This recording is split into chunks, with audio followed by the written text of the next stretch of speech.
topics and opinions expressed in the following show are solely those of the host and their guests and not those of W4CY Radio, its employees, or affiliates.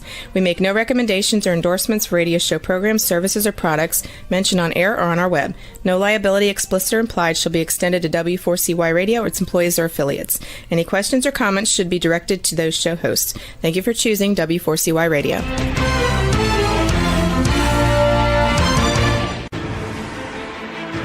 What's working on purpose anyway? Each week, we ponder the answer to this question. People ache for meaning and purpose at work, to contribute their talents passionately and know their lives really matter. They crave being part of an organization that inspires them and helps them grow into realizing their highest potential. Business can be such a force for good in the world, elevating humanity. In our program, we provide guidance and inspiration to help usher in this world we all want, working on purpose. Now, here's your host, Dr. Elise Cortez.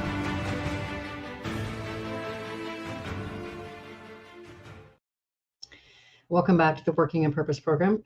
Thanks for tuning in this week. Great to have you. I'm Dr. Elise Cortez, your host. This program has been on air since February of 2015 with much love and passion. I've loved hosting it. If we have not met yet and you don't know me, I am a management consultant, organizational logotherapist, speaker, and author. My team and I at Elise Cortez and Associates help companies to enliven and fortify their operations by articulating their purpose and building inspirational leaders and cultures activated by meaning and purpose to turn those companies from a flatline EKG to a vibrant destination workplace. Their people are intrinsically motivated to perform at their best, grow to their fuller potential, and are committed to stay and dynamically deliver on the company's mission. You can learn more about us and how we can work together at elisecortez.com. Now, getting into today's program, we have with us Steve Farrell, who is an evolutionary pioneer and has transformed his own life in wealth creation in Silicon Valley to a life of service to humanity. He's the co-founder with Neil Donald Walsh and worldwide executive director of Humanity's Team, a nonprofit organization based in Boulder, Colorado. This organization is focused on helping people throughout the world awaken to their deeper selves and the interconnectedness of everything. Today, Humanity's Team has approximately 700,000 friends in over 150 countries. Their projects include Conscious Business Declaration training and Conscious Business Change Agent Master's Program, transformational education programs in business, science, spirituality, creativity, relationships, healing, and conscious living on the Humanities streams. Steve is also the author of A New Universal Dream, which we'll be discussing on today's program. He joins today from home, Boulder, Colorado. Steve, welcome to Working on Purpose. It's great to have you. Elise, thank you for having me. Excited to be here. Boy, lots of fun stuff. Me too, Steve. You know, I don't know what I was expecting when I read your beautiful book, but it wasn't what I found. Okay, so let me tell you what I was expecting. I was expecting you to share the amazing story of how you built these two amazing companies in Silicon Valley and all the blood, sweat, and tears, everything it took to get where you did. And that was about probably 3 pages of the book.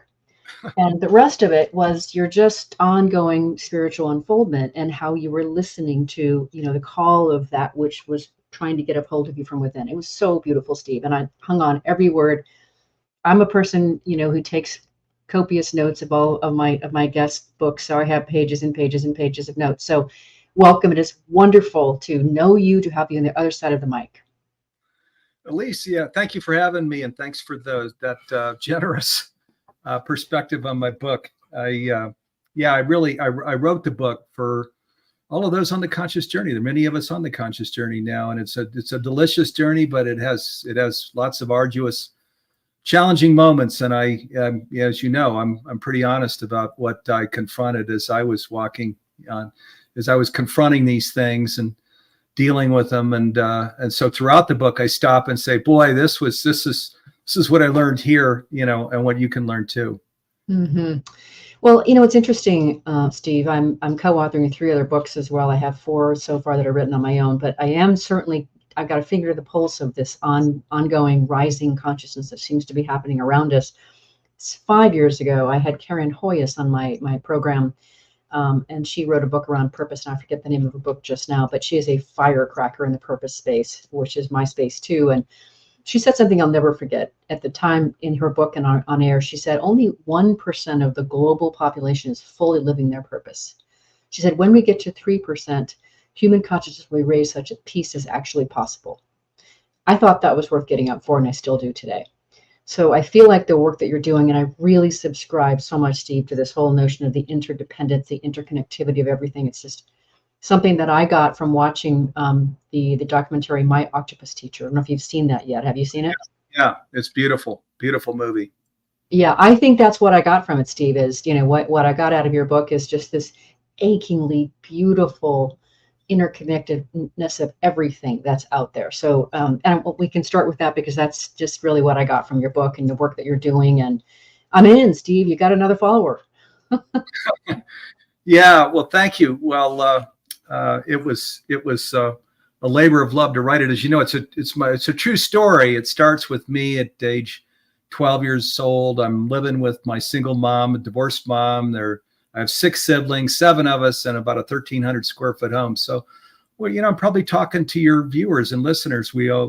Most of us grew up that way, pretty humble upbringing. And then, there I find myself 13 years later as I am graduating from college at the center of wealth creation in Silicon Valley. Go figure that.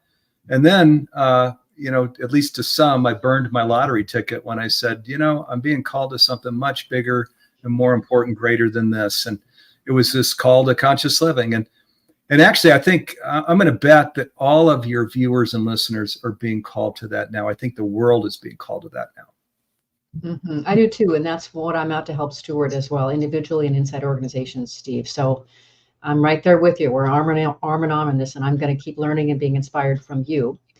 And to further inspire our listeners and viewers, I want to start back from your very humble beginnings. And I really relate and appreciate, the fact that your mother was, she's got her own salary, and each of you had your own jobs because you knew that if you wanted anything on your own, you'd have to get it yourself. And I just really appreciate that. And I also appreciate and can relate to the message you got in high school that said, this intelligence test that you took said that you were quite average. And I think a lot of people can relate to that. I can relate to that. I was actually told when I was in kindergarten that I was the stupidest kid the teacher had ever had in her classroom. And I believed her. So I just learned how to study really hard, kind of like what you did. Yeah, that sounds like my upbringing, right? Because that's what I share, right? Is after this guy, this Mr. Jacoby tells me, Steve, you are average. You are just average. And I was like, man, I better really put my nose down and drive, because I gotta, one day have a family and have enough money to feed a family and stuff. And so I've been pretty driven ever since. Yeah. Well, and I also appreciate, and I was talking about you this morning. I don't know if your ears were burning earlier this morning. I run 6 miles with my friend Charles on Tuesdays, and I was telling him, you always ask who's going to be on the program. And I told him about you and told him how your dad had seen your report card and saw all the B's and C's on there one year. And he said that you were going to be a good candidate for putting toothpaste inside tubes. Yeah, it was pretty inspiring, actually. Boy, I'll tell you, it lit a fire under me. So there were those couple of incidents there in those years that just really fired me up. And boy, once I got going, and this is, of course, what I share in the book after I share these accounts is, we do not want to, and I know I'm singing to the choir here. I know, Elise, this is your story too. We do not want to listen to these worldly voices that are saying you're average, you're lousy, you're not going to go anywhere. They have no idea. I think we're still really getting our arms around what intelligence is. And of course, the story of this book, where it goes, is into this whole story of a universal consciousness that's animating all of life. That's one way of describing it. And so that means that we're a part of something that's whole, that's big, that's the entire universe, the entire cosmos. And that means then that omniscience and omnipotence, when we align with that greater power, with that one, become ours. So these crazy tests that we take as young adults mean nothing. Mm-hmm. Completely agree. And they're so myopic in what they're actually trying to measure. So then that takes me, because there's a lot of things that you write about in your book, and you can see from the notes that I sent you that I want to talk about some of the concepts you wrote about, because that really turns me on. And I really appreciate how, here you're a young man from Virginia, you moved to San Francisco, and you find yourself in the networking business that you first co-founded with Rich, and you go on and you made this amazing business. But then you began to really start to understand that you were measuring your progress based on profit from what you were doing. And then later you became aware that it was much more important about being in the world that brings fulfillment. And this is the realization that completely redefined success for you. I want to hear a little bit more about just how that discovery came to be and what it meant for you. So, of course, this is a mystical teaching, that it's who we are being then that informs what we are doing. And now science is coming in and affirming this too, saying that, yes, we're part of a universal consciousness animating all of life. This whole Einstein thing that he never quite finished in his lifetime, this unified field theory. Now you've got people like Nassim Haramein with his Resonance Science Foundation coming in and saying, we got the equations, to 13 digits, everything physical and non-physical, from quantum scale to cosmological objects and everything in between. They are one. There is one body. They like to call it the cosmos or universe, which works fine. I more prefer the spiritual terms like the divine, because that brings in the supernatural, which is what we live into when we live consciously. So my book is about that. Growing into that from this kid that's just growing up with this, all of us, learning in grade school, high school, college. It was the physical sciences that we were learning, all true stuff. That's right. We used to go to bones and dust and 6 feet under at the end of our physical lives. But the new science, which is supporting the mystical teachings, is that, my God, it's a spiritual universe, which that means that everything is indeed energy, which means then that it's a vibrational universe. And we have to work to set our vibrational energy, not low, but high. We all have experiences growing up where it was low, right? It was dense. We were confused. It was sort of a good day, a bad day, roller coaster life. As we learn about this energetic universe, that everything is vibration, is energy, and we set our own vibration point, we start living holistically with daily practices and things. Then we really come into the juicy thing in life. Then life becomes delicious. And this whole being state thing is what it's all about, when I talk about living vibrationally, that's talking about our being state, and not being on that roller coaster. I would call conscious living, for me, it's more like living on a raft, where the raft is floating above that roller coaster, good day, bad day, that most of us experienced growing up. Where our vibrational state is all over the place. Part of conscious living is we understand that we're not going to allow ourselves to just float around like that, up and down, through our daily practices, through what we eat, that where we really pay a good attention to that, what we drink, how we sleep, even clothes we wear, and what we watch and what we listen to. All of these things help create this vibrational state, this being state that is truly beautiful. Even if the world wasn't challenged, and it is, we would want to live in this being state and have our doing informed by this being, because it is a delicious life. And of course, I get to that in the back part of the book. You do, and I'll tell you something, Steve. 5 years ago, what you just said right there, I probably would have been like, wow, that sounds way out there. And now I don't, because this is what I've been steeping myself in. So everything that you just said there makes beautiful sense.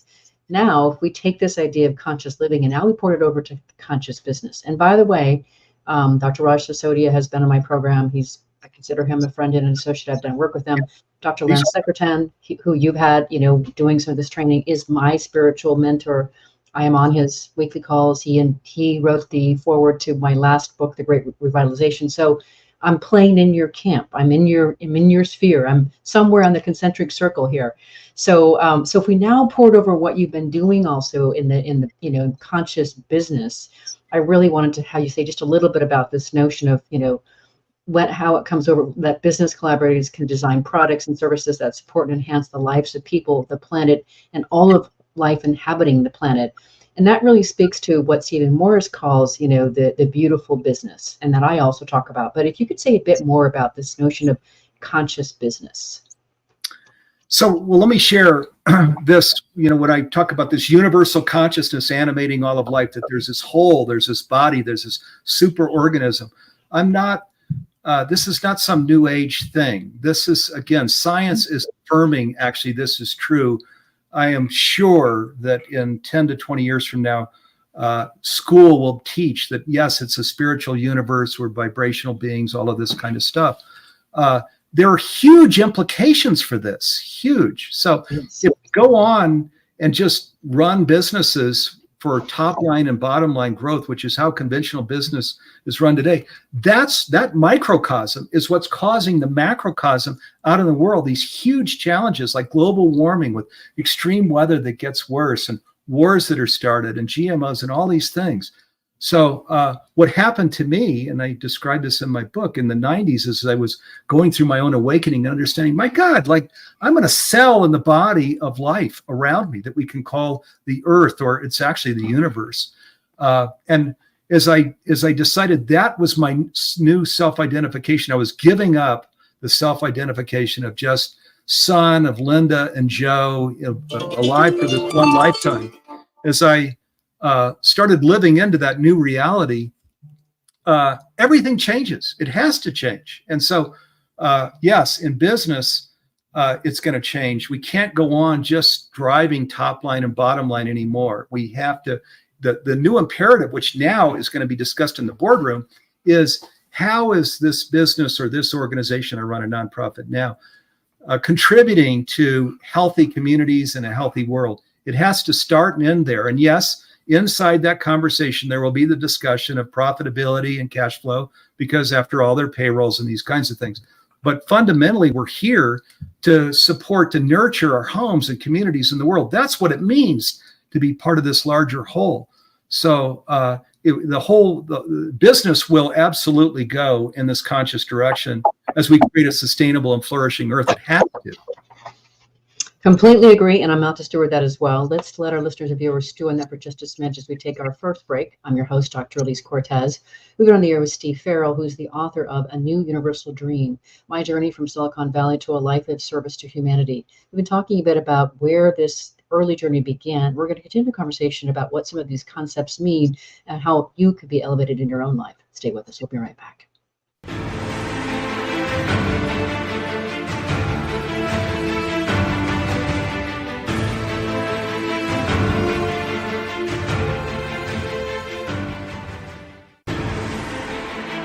Dr. Elise Cortez is a management consultant specializing in meaning and purpose, an inspirational speaker and author. She helps companies visioneer for greater purpose among stakeholders and develop purpose-inspired leadership and meaning-infused cultures that elevate fulfillment, performance, and commitment within the workforce. To learn more or to invite Elise to speak to your organization, please visit her at elisecortez.com. Let's talk about how to get your employees working on purpose.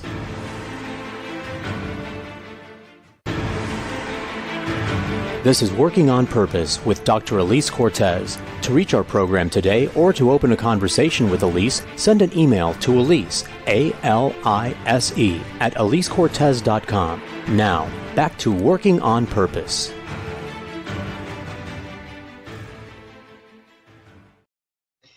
Thanks for staying with us and welcome back to Working on Purpose. I'm your host, Dr. Elise Cortez. As I too am dedicated to helping create a world where people realize their potential at work and are led by inspirational leaders that help them find and contribute their greatness. And we do business that betters the world, like Steve and I have been talking about. I continue to write my own books, and one of my latest that came out in March of 2023 is called The Great Revitalization: How Activating Meaning and Purpose Can Radically Enliven Your Business. And it's designed to help the readers to understand the state of today's workforce and what it really takes to be able to meet them where they are. It's about 22 best practices. You can learn more about my books at elisecortez.com or on Amazon. If you are just joining the program, my guest today is Steve Farrell. He's the co-founder and worldwide executive director of Humanity's Team and the author of A New Universal Dream. So next, I wanted to get into another amazing concept. I love concepts, Steve. I love thinking about ideas and putting them together. And I really like what you wrote about in your book, where you talk about different developmental theorists like Don Beck and Claire Graves and Ken Wilber, who I am familiar with, talking about how the global population is not capable of fully understanding and expressing the oneness you're speaking of here. But then you go on and you share some of these different levels of development. And if you can, I can cue you. There's egocentric, ethnocentric, and cosmocentric. Could you speak a little bit about those different levels and what they mean, how we'd recognize them? Yes. So what these developmental theorists share is that egocentric, which is just, that means it's all about me and my world. And then the next step out is ethnocentric, and that's where it's a tribal thing. So me and my community, and me and my church group or something. And then we go to the next level of consciousness, which is now earthly. So from tribal, we go to an earthly level of consciousness where it's me and this world around me. And then the final and highest level of consciousness is universal. So what the developmental theorists share is that about 70% of the population is in either the egocentric or the ethnocentric, okay, which is the, me or my tribe. So this whole, what we're talking about here now, this world around us, in fact, the universe is one body. It's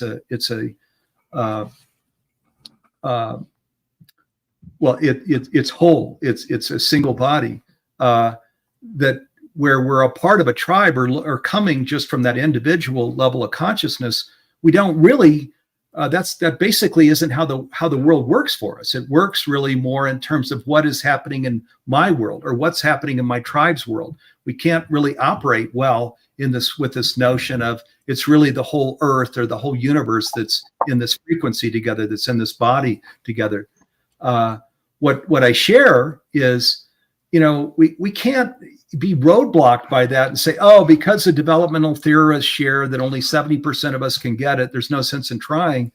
I go in just the opposite direction. I go in the direction of there's a drumbeat right now. Every single person, I believe, that's listening or watching this program hears this drumbeat of the world calling out to us that is sharing, hey, pay attention. Let's steward the earth. Let's steward each other better.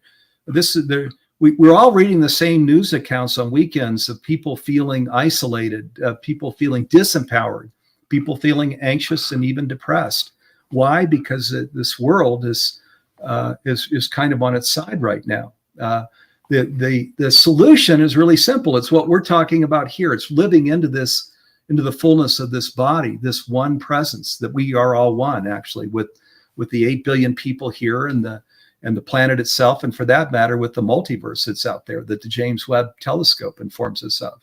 And I share, and then I bring in the example of a family. There are many dysfunctional families. In fact, I bet most of us here, there was something dysfunctional in our family going on. We weren't stopped by that of, well, because there's this dysfunction in my family, we can't have mature behavior that grows into really something really beautiful. We just kept going, right? And the family in many cases came along. So that's what I'm suggesting here. And that's what I believe is happening now, because there's this wave is coming in right now that I'm calling conscious living. We can call it a lot of different things. We call it that because it touches and reaches the most people. And in conscious living, we are feeling into this larger body. We're saying, yes. I'm a part of the 8 billion people here on the planet, and for that matter, the whole of the cosmos. I am with you, Steve. I'm out to help steward this as well. My focus is the world of work because that's where I feel like I can make an impact, and I love the world of work. But I want to invite listeners and viewers, you're invited into this fold here. We are officially right here inviting you to come into this with us. And I want to just present a couple things that in your book that I think are really compelling, Steve, and really do make you think. So one of the things that you say here is you call this is humanity's team, which is a beautiful name for an organization, but encourages everyone to deeply consider a few questions. And the first question I want you to comment on is, what if there is no separation between us and God, and he or she is talking to us all the time? I think that's incredibly beautiful and alluring, and you helped me get present to that. Yeah, thank you. Well, so here's the thing is, right now I'm in this, I've helped with, as you mentioned in your introduction, Neil Donald Walsh, who wrote Conversations with God, and myself. We founded Humanity's Team, that 501c3 nonprofit, almost exactly 20 years ago. Now, we're an educational nonprofit. We have a streaming platform. So I'm working with all of the leaders, or most of them, in this whole transformational education industry, including the near-death experience community and the mediumship community. I'm working with lots of them on both sides. As you work with these people day in and day out, as I do, it is really clear. We don't use the word death in my home. It's a fiction. There is no such thing as death. I can promise you that. Read the book Proof of Heaven, or go through our masterclass with this Dr. Eben Alexander, a neurosurgeon who wrote that book from the Humanities Team platform, or spend a little time on our site looking at the free programs with the with the mediums, Suzanne Giesman or James Von Prague or Karen Noe, or, they're all sharing a similar experience where they lift the veil, and we can be in touch with loved ones, with angels and guides. And by the way, and they train you to do that. I've been trained, and I'm regularly in touch with my sister who passed in the 80s, my dad, my grandmother. Remember that story from your book, yeah. Yeah, angels. This all may sound really woo-woo. I promise you, I wouldn't waste your time, I'm not here trying to impress anybody. I'm just sharing the truth. I promise you, everybody listening can be trained to be in touch with loved ones that are on the other side of the veil. There's a physical and non-physical universe. So yes, I discuss this. And the thing is as we live into it, as we lift that veil and live into it, then we can be guided and supported on all these things we're doing. We don't have to just even go into our soul space and kind of feel into it alone. We can actually ask from the afterlife, hey, this is really important. I'm trying to get this right. Give me a little guidance. And I promise you, it will all come in. This is a part of our education, with many free programs, humanitiesteam.org with a Y. The top, it has programs. Pull down the free program section, and you'll see lots of free programs, NDE, mediumship, and so on that get into this. And you watch the programs and the maturity of these leaders that are speaking. And you won't, if you don't believe in any of this, most of you will change your mind. No, it's absolutely. I'm stunned. I'm right with you. You're way beyond me in the journey, and you're my steward, Steve. And so another thing that you say to have us consider, which I also have been thinking about and just rolling around in my mind, is what if our conscience and imagination are actually God's inspiration? Wow. Yeah. So here's the thing. And of course, again, Neil Donald Walsh, author of Conversations with God, co-founded Humanities Team with me.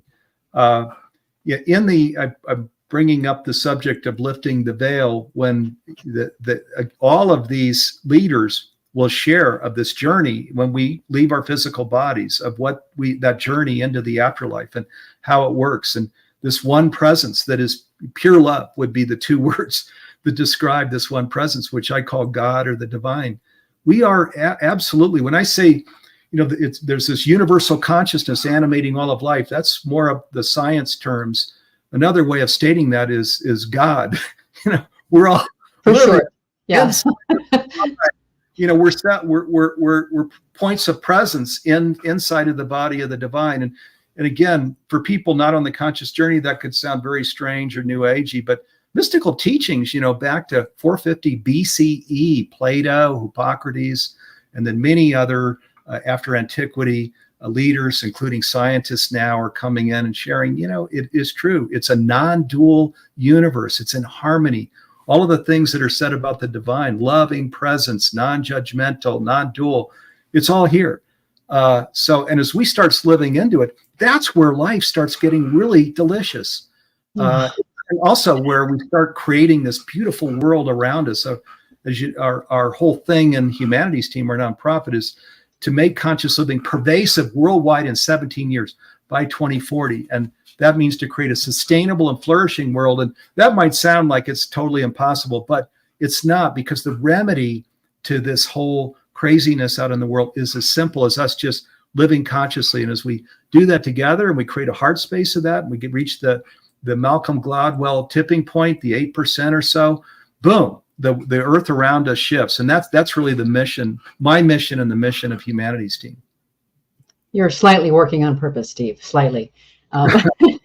So to take that one step further, another thing in your book, another concept in your book that I found incredibly alluring, and I forget who it is that you situated that put it forth. Oh, it was Barbara.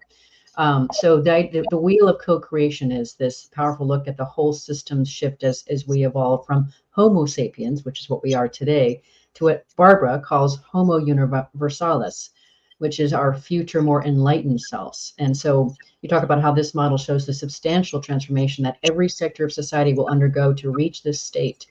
So I think that's what you're speaking about. And that's these ideas, what I like about what you've done here in your book, Steve, is you have put language in place and concepts and research and science in place to help us make sense of these really big ideas that might be really hard for people to understand at first. Incredibly useful. Yeah, thank you. Well, that was my purpose, was to and take people through the Silicon Valley account where people could see, I was really doing grounded things, building some big organizations. And then, just like probably a lot of your viewers, call to something much more important. I had people say, you're burning your lottery ticket. I wasn't burning. I was building my lottery ticket. I wasn't burning my lottery ticket. To be a serial entrepreneur in today's day and age, where you're just starting businesses that are going to be all about top line growth and bottom line growth. Seriously, at the end of your life with what's going on the planet, I was clear back in the 90s when I left that I was going to be a very unhappy person if that was going to be my life, just serial entrepreneur like that, rather than bringing in what you're talking about here, going from Homo sapien to Homo universalis. And that just means going Homo sapien is where we're more living in our own body, is just kind of the physical body. And Homo universalis is just as it sounds, there's a universe. We're living into the body of the universe. We're a cell in the body of the universe. And again, I will bet you that in 10 years, and certainly within 20 years in school, we'll be teaching this, because science is affirming this. Again, even the Nobel Prize for Physics, October last year, it was for entanglement. Look up the definition of entanglement. You've got two things that can be on opposite sides of the universe. There is no physical connection, and they're deeply affecting each other. This is getting into a spiritual universe, an energetic universe. In the science that we all grew up with, there's no way to explain that. Entanglement doesn't work, right? So this new science, it's like, by the way, a lot of times what we talk about is the Galileo moment, which might sound a little strange, but Galileo was a scientist in the early 1600s that had a telescope and was looking up at the universe and how it works. And at that time, there was something called the geocentric understanding, which was that the whole universe was revolving around the earth. And sacred text, the Bible, all of these things were saying, yes, we were the center of the universe. And Galileo said, hey, you know what? That's not true. I have a telescope. Not seen it that way, yeah. Yeah, right. And so in a sense, that's kind of who we're, all the Galileos now. So can't be one man anymore. Now it's women and men together saying, hey, you know what? Just the physical only, go to bones and dust. We got it. We understand the truth of that. But that's the least important thing, because we leave the body, and there's a non-physical space that we go to. So we've got to kind of stand up, speak that, live into that. And that's what creates this whole new way of living on the earth. So beautiful, Steve. All right, let's grab our next break so people can chew on what he just said there. There's a lot to take in. I'm your host, Dr. Elise Cortez. We've been on the air with Steve Farrell, who is the author of A New Universal Dream, My Journey from Silicon Valley to a Life in Service to Humanity. We've been talking more about some of the concepts in his amazing book. We're going to continue that conversation after the break. Stay with us.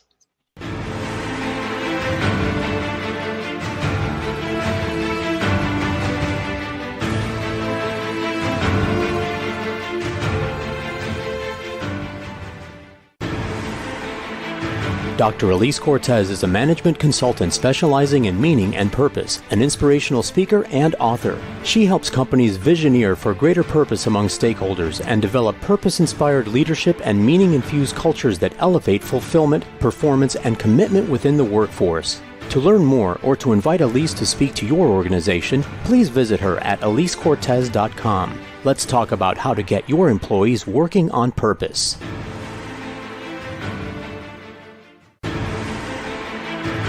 This is Working on Purpose with Dr. Elise Cortez. To reach our program today or to open a conversation with Elise, send an email to Elise, A-L-I-S-E, at elisecortez.com. Now, back to Working on Purpose.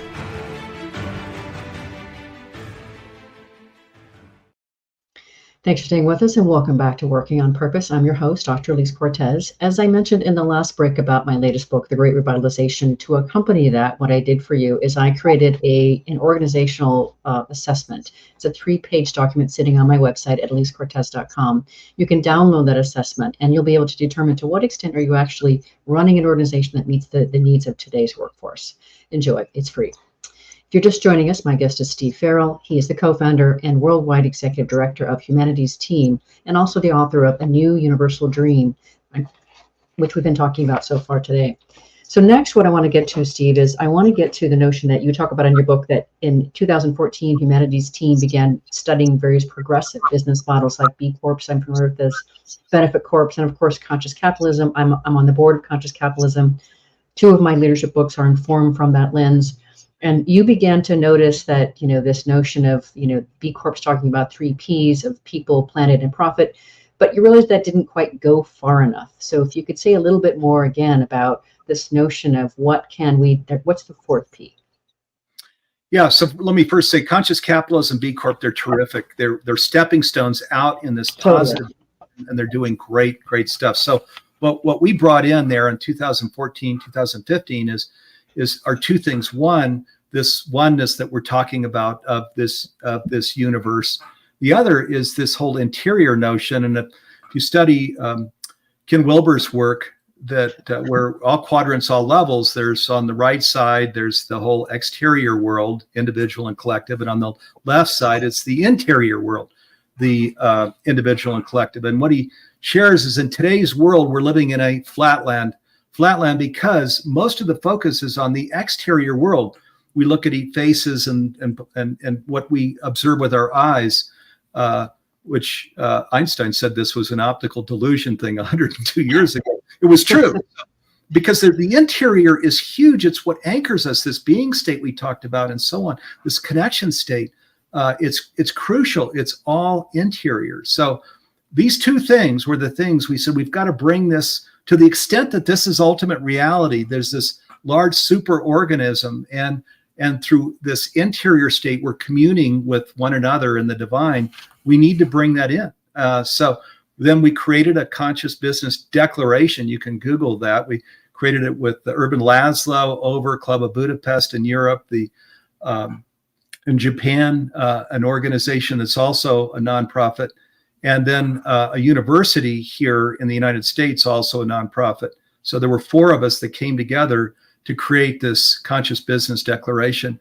Again, you can see it at consciousbussinessdeclaration.org. It's a very simple little declaration. It took us a year to create because there were 4 nonprofits creating it, but it says that there's one body, and that means we want to be transparent, and that means that we want to always be focused on creating healthy communities, healthy homes, a healthy world, and these kinds of things. And it was saying then at the bottom that if we live into all of these things, this wholeness, this oneness, the interior transparency, etc., then business can be incredibly successful and prosperous and is going to create enormous positive change on the earth. So, and then we created a conscious business change agent program in Humanity's team. We're actually in the middle of a campaign right now where we invite people to become what we call conscious business change agents, where all of this wholeness, this oneness, this interior focus, all of these things are part of becoming a CBCA.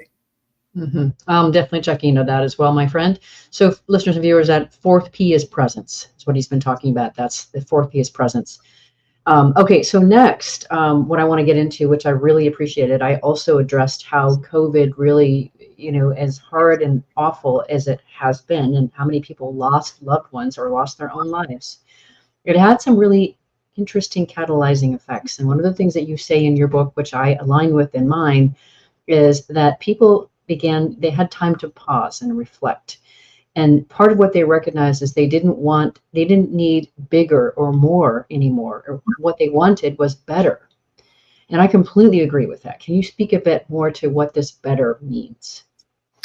Well, the bigger, better, more, paradigm is this whole top line, bottom line growth thing. And it's the whole, it started the American dream, and its basis is beautiful, which is equal opportunity, equal education. Fantastic. We want that for the whole world. But what we've seen is there's a ladder and you keep on climbing. This was part of my story there in Silicon Valley, is you keep on climbing into fame and fortune and power over and all of these things. And that is where, we get breakdown. That's which, by the way, I share in the book.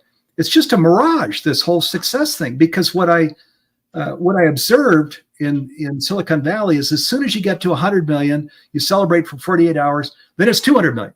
Right. Until 200 million is 400, it just keeps going. It's a mirage. You never get there, versus what we're talking about, where you're living in this delicious state every day of the week. So the whole bigger and and more stuff, it doesn't bring. I had a front row seat in Silicon Valley. I was in the private jet world. I was in even the private ski area world. All of that I was living in, and I can promise you, from being in the front row there, that is not going to bring you joy and happiness. I left it, again, to create this new way of living. I was called to conscious living, as I believe we all are. And this is the truly delicious way of living. It's the better way of living, you could call it. So where, 2,000 years ago, it was said, notice the birds of the air, they neither reap nor sow, nor do they gather in barns, right? So, and then it was also said, the kingdom of God or kingdom of heaven is within you. This is what this better is. There are many words we can use to describe living deliciously. I confess, grew up in the Catholic Church, but the Buddha, No pun intended, Steve, right? You confess. I confess, yeah. No pun intended. But the Buddha, shared a lot of these very same things. These same teachings came over to Buddhism and other faith traditions. So, and even agnostics walk around with a lot of these same perspectives. So this is the better that creates a delicious life for us. And when we do it together, again, then we create tipping point. And that's our key objective. I mentioned by 2040, make conscious living pervasive worldwide, because there are kids here and future generations. I was in the boomer generation. I've had a great life, but man, let's create a fantastic world for the youth and those future generations that are coming along. All right, a few things, Steve. This is so good, and I use that word delicious quite a bit. So thankful we have the help of the younger generations. I just did a podcast about this. The Y generations taught us we don't have to work 80 hours a week or even 60 hours a week, and that we can work and through our values. The Zs are teaching us that it's really important to do something that feels like it's aligned with your own purpose, and it's doing something that's bettering the world. So I think we're in good hands. And then the next thing I wanted to bring up here too is just last week I had on Tracy Schubert Barrett, and she spent 20 years at HGTV, walked away from that 10 years ago because she felt like there was probably something more. And what she meant was better. And she wanted that depth, that fulfillment, that's, something significance beyond the success. It's what you're talking about. She's a perfect person to have on just before you. And that's the work that I'm doing too, Steve, through meaning and purpose, is helping people get access to what is it that you find meaningful that's going to fulfill you, fill your tank with that goodness and that feeling of, being able to see and sense the deliciousness of the world. And that will allow you to serve why you're here, the purpose piece. And so we're beautifully aligned on this, Steve. I that's the work that I'm out to help organizations do as well. And I'm definitely checking out some of your certifications to see how I can be part of your organization too. But do you want to comment anything I just said there? Yeah, I do. I love your program. That's why I wanted to be on your program, working on purpose. Yes.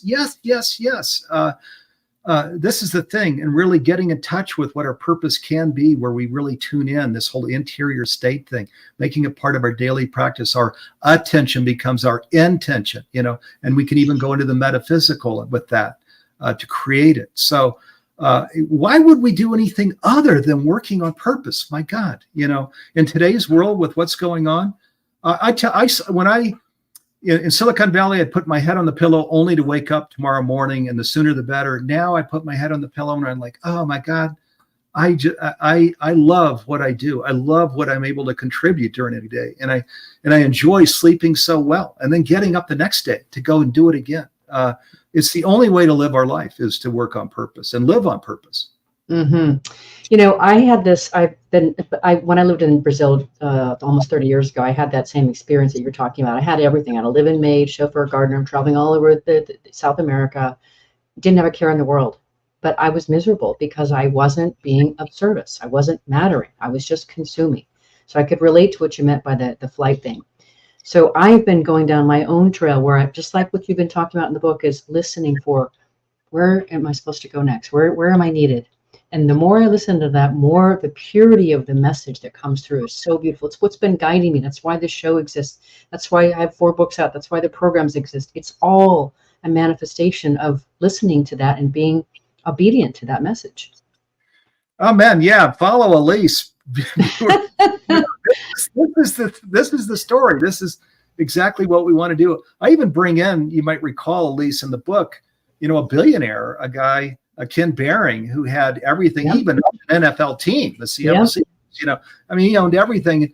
And he was like, oh my God, I haven't found it until age 80. He starts the Wheelchair Foundation, this whole thing, love that. Yeah, if we go, there's a still small voice, right? If we listen to it, which is at least what you were describing, I listened to my still small voice. I left that to do all these things, which are all purpose and making the world a better place. So this guy, Ken Behring, does too, listens to it. Oh, start a wheelchair foundation, give mobility to persons and families so the families don't have to carry a person around. And then he said, I finally found it. From 80 to 92, when he passed, he said, I found it, where he was giving himself away. Which is one of the premises of my book. It's the third premise of, the more we give ourselves away, the better we feel. And I know that we've all heard that, but there's a great deal of truth in it. Beautiful. We're almost out of time here, and I can't let you go without really presenting for our listeners and viewers this beautiful idea that I hope that will really invite them into this space. And that is, you say, what if humankind, you, me, and everyone, were designed to be in service to each other, as we're talking about, and to the universe as a whole? And what if animal life and plant life and the planet itself were also designed to be in service? What if we are physically, mentally, emotionally, and spiritually designed for this role? That is so compelling, Steve. Thank you. And scientists are sharing this as true. I've mentioned Nassim Haramehn's name. His research is sharing that this is true, that we are actually designed to be a healthy cell in the body of this universe or cosmos or the earth, if we want to stay closer to home. I believe, again, 10 years, 20 years from now, they will teach this in the classroom. And I'm just sorry I didn't learn it earlier and could have kind of gotten my life more directed this way from an even earlier age than the age where it kicked in, which for me was in the 90s, when that's when the big U-turn happened. And I said, okay, I get it. And once I started standing on this ground of understanding I'm a cell in the body of life, my whole life shifted dramatically. And of course, I tell that story in my book. You do beautifully. It's so compelling. As you know, I read everything. I read it cover to cover. I take copious notes as part of my research. I'm going to send them to your website at the end here. But before I do all that, what would you like to leave our listeners with across the world? So I would say, three things just real quickly. One, educate. It's why we created an educational nonprofit, really with all the leaders that are in this transformational education space, so we can really live into the fullness of this consciousness of which we are talking. Two, embody and express that. What good is education if we don't really live into it? And Elise is saying, oh, this is what made my life so beautiful. I'm saying the same thing. So embody and express it. That's where the real beauty, the deliciousness comes in. And then three, which is what we're doing here. We're not here just to talk, or draw attention to ourselves, to engage others, invite others to live this way. My God, why would we, once we understand what conscious living is and understand that science is affirming it, that this is actually ultimate reality, that our eyes, they actually deceive us, this optical delusion of separation. We start living into this wholeness, this oneness, which is loving presence. This is the thing that gets our lives right on track and that creates a whole new world where we live this way together. I'm in for that, Steve. I'm happy to help support that message. I'm so grateful that you crossed my path, that I got to read your book, that you were on the show and sharing your beautiful heart, soul, whole being with our listeners and viewers. I thank you so much for being on Working on Purpose. Yeah, thanks for having me, Elise. I appreciate it. So welcome, listeners and viewers. If you want to learn more about Steve Farrell, his book, A New Universal Dream, or the nonprofit Humanities Team that he has co-founded, start by visiting the website. It's humanitiesteam.org. Let me spell that for you. So it's humanities, HUMANITYS, and then team, TEAM. So humanitiesteam.org. I was just there. It's fantastic, full of all kinds of resources. Last week, if you missed the show live, you can always catch it via recorded podcast. We were on the air, as I mentioned, with Tracy Schubert Barrett. She's the author of What If There's More? Finding Significance Beyond Success. She shared how she chose to leave 2 decades at HGTV to launch a consulting practice with her husband and write this book.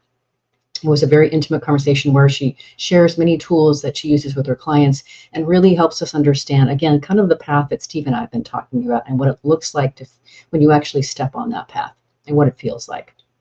Next week, we'll be on the air with Dr. Peter Kim talking about his new fascinating book and incredibly deep work called How Trust Works, the science of how relationships are built, broken, and repaired.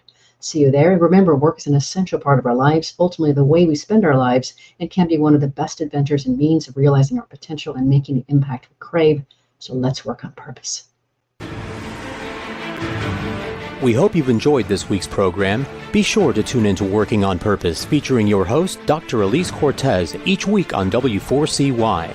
Together, we'll create a world where business operates conscientiously, leadership inspires impassioned performance, and employees are fulfilled in work that provides the meaning and purpose they crave.